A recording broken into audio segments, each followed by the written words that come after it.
Estamos de volta com o Tela Mackenzie e no programa de hoje estamos tratando do tema Crianças Sem Limites. E para falar sobre o assunto, estamos recebendo aqui duas convidadas, a professora Isabela Paiva Monteiro de Barros, do curso de Psicologia do Mackenzie, e a professora Mônica Mendes, do curso de Pedagogia, também aqui do Mackenzie. Professoras, a gente estava falando, né, da educação da criança, o papel da escola, dos pais, de tudo isso. Mas o educador, em sala de aula, professora Mônica, o que ele pode fazer para auxiliar nesse descontrole das crianças no dia a dia mesmo? Tá ligado a uma coisa que eu já mencionei um pouquinho anteriormente, que é a capacidade de conversar com o aluno, né?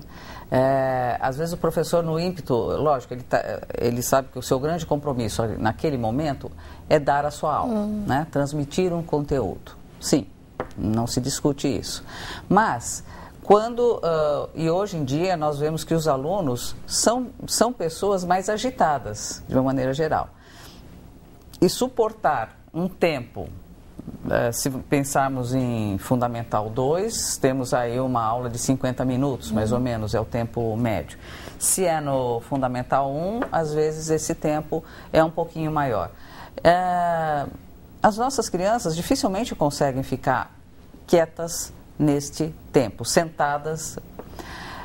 Nós, como educadores e psicólogos, né, nós sabemos que mesmo aquele sujeito que consegue se manter sentado 50 minutos, 60 minutos, ininterruptamente, com o olhar no professor, não é garantia de que ele aprendeu ou de que ele aprende, né? Porque eu posso estar focada no meu professor, ouvindo aparentemente o que ele está falando, mas na verdade a minha atenção não está focada nele. Então esse é um outro mito que nós temos que desconstruir, né? Quer dizer, aluno que aprende não é o aluno absolutamente quieto e impassível, né? Então o professor de hoje tem que aprender a interagir com essa dinamicidade dos seus alunos e de um grupo de alunos, né? Nós não estamos falando de um único sujeito numa sala de aula. Nós estamos falando de um grupo que é mais dinâmico, muitas vezes e nós temos variações, claro, né? Nós temos grupos absolutamente heterogêneos, então tem crianças que são menos agitadas, outras mediamente agitadas e outras muito agitadas. E é isso que o professor tem que se abrir para essa aprendizagem, aprender a lidar com esses grupos e de um jeito mais descontraído, né? Conversando, se aproximando do aluno, inclusive fora da sala de aula, para se tornar muito mais uma figura de um professor amistoso, sem perder o seu lugar, claro, a sua figura de autoridade, que ele o é numa sala de aula, mas saindo desse mito, né, de que aluno que aprende é aluno passivo. Isabela, muita gente fala assim, nossa, as crianças de antigamente eram diferentes, as crianças de hoje em dia são de outra forma. Realmente as crianças mudaram? Como é que é isso? Sim, acho que não dá para pensar nas crianças como isoladas aí das transformações sociais e especialmente da família. Então, de fato, né, antigamente as crianças ficavam no contraperíodo escolar, brincando na rua, muitas vezes em áreas verdes, em casas amplas. E hoje em dia as crianças, algumas já levantam e tem a semana inteira planejada. Então, segunda é balé, terça judô, quarta inglês, quinta japonês, sexta natação. Isso agita mesmo, né? Estressa a criança, esse monte de exigência, esse monte de compromissos.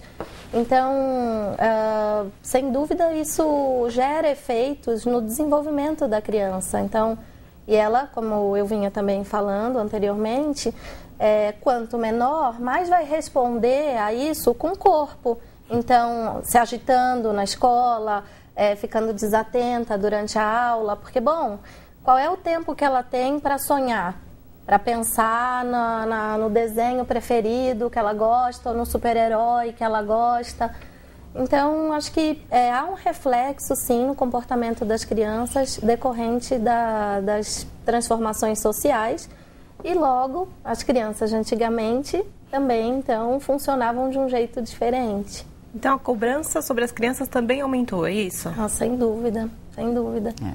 E penso que essa cobrança vem num tempo em que não é importante, muitas vezes, para a criança ainda pensar que ela vai precisar daquele inglês, daquele japonês, daquela computação, para dali, como falávamos do vestibular, dali a 15 anos.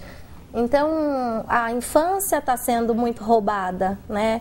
E, assim, a gente também observa etapas do desenvolvimento estruturantes para a vida psíquica que estão sendo também puladas e bombardeadas com todas essas exigências sociais. E o fato das crianças cada dia estarem mais independentes, isso ajuda ou atrapalha no desenvolvimento da criança? Então, em se tratando aí, não dá para não diferenciar as crianças menores das crianças um pouco mais velhas, aí dos seus entre 7 e 10. As crianças pequenas precisam de alguém cuidando delas, precisam de atenção, precisam de carinho, precisam de cuidados, para que possam aprender a se cuidar mais para frente. Então, um dos objetivos da educação é torná-las autônomas, independentes, mas isso a médio, longo prazo, né? As crianças pequenas precisam de cuidados.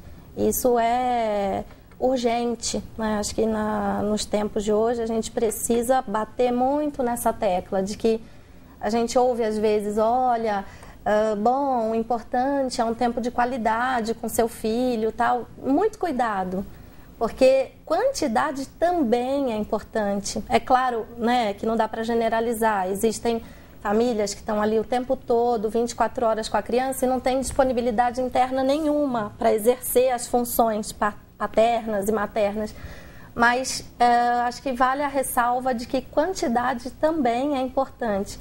Porque muitas vezes, quando você aumenta a quantidade de tempo com seu filho, você também aumenta as chances de ter um tempo de qualidade, né? Então, acho que temos que tomar esse cuidado. Professora Mônica, a senhora falou da questão do diálogo do professor com a criança, algumas atitudes dentro de sala de aula. A gente já tem visto isso nos dias de hoje? A gente já está implantando realmente? Os professores estão diferentes? Eu acho que existe, porque há professores e professores. Então, você percebe ações nesse sentido. Você percebe professores mais voltados, mais preocupados ou ocupados com essa questão. Então você vê, mas eu não vejo um movimento, entendeu, global. Isso não, mas eu reconheço ações, né? Você conversa com adolescentes, eu atuo também na área da psicopedagogia, né? Tenho formação, então eu atendo crianças na área da psicopedagogia e eu vejo que muitos adolescentes, eles descrevem os seus professores. Né? Uhum. Então, eles me descrevem professores mais que são mais atentos a isso, conversam mais com eles, né? E há aqueles que realmente ignoram. Eles entram, dão sua aula com uma exigência simplesmente de atenção, né? Como se a atenção garantisse a aprendizagem. Né? Uhum. Então, há professores, há alunos que se submetem a esse comportamento de quietude, mas que não é sinônimo de aprendizagem, né? Mas, de qualquer forma, a ação do professor, eu vejo ações mais isoladas. Tá.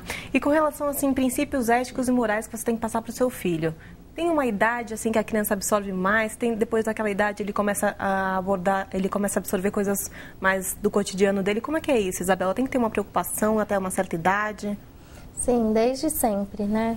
Então, é claro que aí a passagem pela primeira infância e posteriormente pela adolescência vai consolidar esses princípios, esses valores morais, éticos, e dali para frente a gente observa que há um aprofundamento dessa base inicial. Então, desde pequenininhos, isso, de acordo com a faixa etária, deve ser passado e transmitido na educação para as crianças. Então, na verdade, os pais têm que ter esse acompanhamento durante a vida toda do filho. Então, não é assim, uma idade, ele já está com os princípios éticos ali, os valores formados, então eu posso deixar, né? Não é dessa forma, você tem que acompanhar, é isso? Tem que acompanhar, claro. E não esquecer, né, que é muito importante a ação dos pais naquela primeira infância, né, Isabela? Acho que quando você fala, você sugere isso, né? Porque a tendência dos pais é acharem que as artezinhas que a criança faz, quando ela não obedece, quando ela desafia, os pais tendem a achar graça, tá?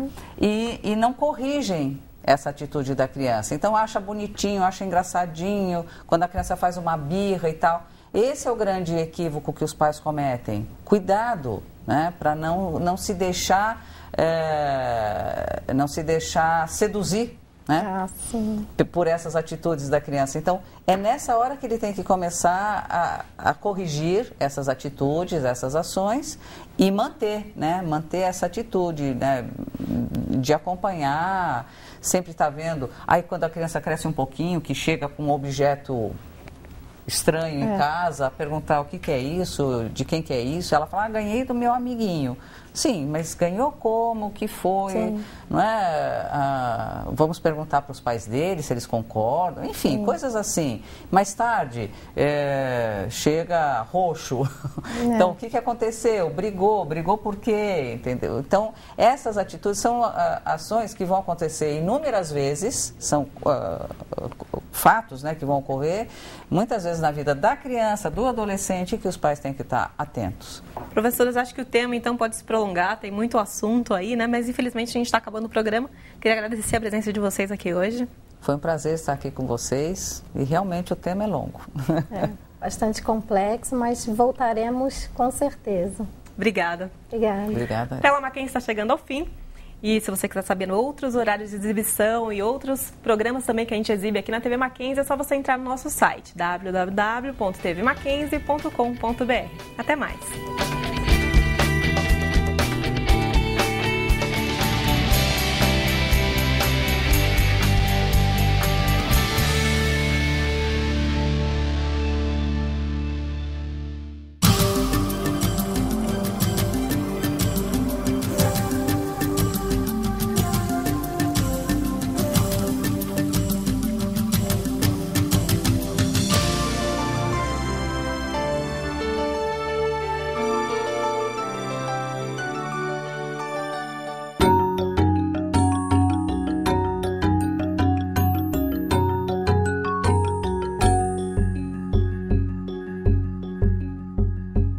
Apesar de ser condenado, o trote universitário ainda é praticado em muitos lugares. Mas o que muita gente não sabe é que esse costume de humilhar e cortar os cabelos dos calouros tem uma origem ancestral.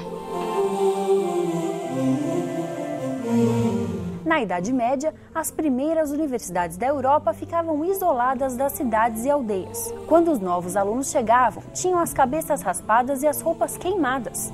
Essa prática tinha uma razão. Era uma forma de evitar que os novatos trouxessem piolhos e doenças. Havia uma série de rituais de iniciação para que o calouro provasse seu valor e fosse aceito pelos veteranos, já que ir à universidade era um privilégio. A maior parte das pessoas da época era analfabeta e rude. Era como se os veteranos estivessem transformando um bicho do mato em um ser civilizado. Enquanto não eram integrados, os calouros ficavam separados dos veteranos por tempo determinado. Eles assistiam às aulas nos vestíbulos, locais onde eram guardadas as vestimentas dos alunos. O tempo passou, mas a prática de humilhar os calouros se manteve. Felizmente, muitas universidades estão adotando projetos que permitem uma integração mais civilizada com os calouros. Afinal, o trote pode até ser baseado numa tradição, mas isso não justifica a violência de forma alguma.